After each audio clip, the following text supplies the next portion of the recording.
Keypad মোবাইলের charging Jack নষ্ট হয়েছে বদলাবেন, হিক পায় না হুনিকাই একদম ইজি। ফার্স্টে চেক করবেন, চার্জ না পাইলে তো জানলেন যে চার্জিং জ্যাকের প্রবলেম আছে। তো ব্যাটারি সাইডে খুইলে স্ক্রু খুইলে এরা এরকম করে খুলবেন, যেভাবে খুলতেছি। ভিডিওটা ফাস্ট করা আছে যাতে নগর বোর না হয় আপনারা। তো এরকম করে খুলে নেবেন, খুলে এরা অল্প পেস্ট লাগাই নেবেন। লাগানোর পরে হট গানটা 250 দিবেন, আর আয়রন 350-400 দিলেও কথা না, ফট করে খুলে দেয়। খোলার পরে ব্রাশ মেরে সাফা করে নেবেন, কইরা এরা আয়রনিং করে দেবেন যাতে পিনগুলা ঠিকঠাক মতো আয়রন হয় আর কি। তো এরকম করার পরে জ্যাকটা লবেন।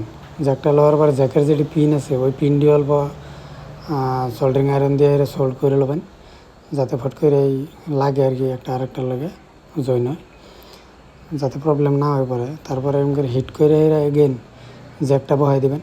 জ্যাকটা বহাই দেওয়ার পরে কামটা মোটামুটি হয়ে যায়। তাও যদি কিছু বিশেষ অসুবিধা দেয় তাহলে এই যেরকম করে একবার সোল্ডারিং আয়রন দিয়ে সোল্ড করে নেবেন যাতে কোনো একটা ফাঁক না থাকে বা না পাওয়া না থাকে।